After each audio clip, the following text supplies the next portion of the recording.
What exactly did this study find? Right. Well, actually, there were two studies. The first by a company called Tab Analytics said that the number of Whole Foods shoppers increased by 11% this year. That was up from a 9% increase last year. And then, as you mentioned, Sense 360, they said that Whole Foods gained 3.5% of shoppers who were also going to Trader Joe's when Trader Joe's and Whole Foods were in a mile of each other. It doesn't tell us a lot.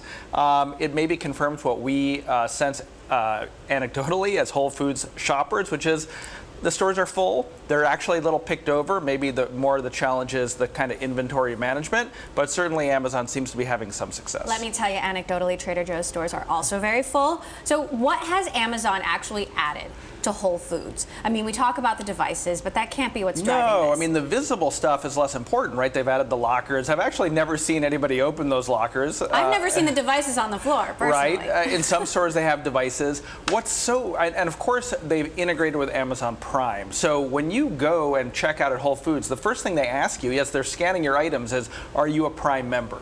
And of course, there are some discounts. You get 5% back when you use the credit card, a 25% discount on some items. But really, they've turned Whole Foods stores into a massive Amazon advertisement. And not only does that probably help with Prime sign up, but it just makes Amazon and Amazon Prime top of mind. And Amazon knows from 20 years of history, when people see Amazon, when they think of Amazon, they increase their buying. They're also adding in-store pickup in a couple of locations, right, and online delivery. 24 cities. In-store pickup. That's something that Trader Joe's doesn't have. How impactful could something like that be? Well, I mean, look, Instacart, it probably impacts Instacart most of all. Instacart had that relationship. Amazon's been kind of peeling it back. Whole Foods deliveries as part of Prime now in 24 cities. I haven't used it yet. It's a convenience. But look, I mean, the supermarket industry is reacting. One after another. Kroger, Safeway, Walmart, everyone's investing in home delivery and curbside pickup. And the reality is Walmart still owns this market, right? Online massive. Grocery? No, Amazon's a small little player with 400 some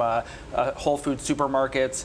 Walmart's big, Kroger's is huge, Safeway. But look, I mean, what Amazon has is a little incubation machine in Whole Foods to go try new things. So how do you expect, and when they made this acquisition, you always said this is going to take years to play out, but how should we be watching this to play out, and what are the chances that Amazon really has of becoming the Walmart in grocery? Not for many years, because they would have to open so many stores, and that's a messy process. But I think, look for more experimentation. These Amazon Go stores, there's now one, they're going to open another one where you pick something up and you walk out. I mean, one day I see that being a little corner of Whole Foods where all the prepackaged stuff is there, you go and you take it.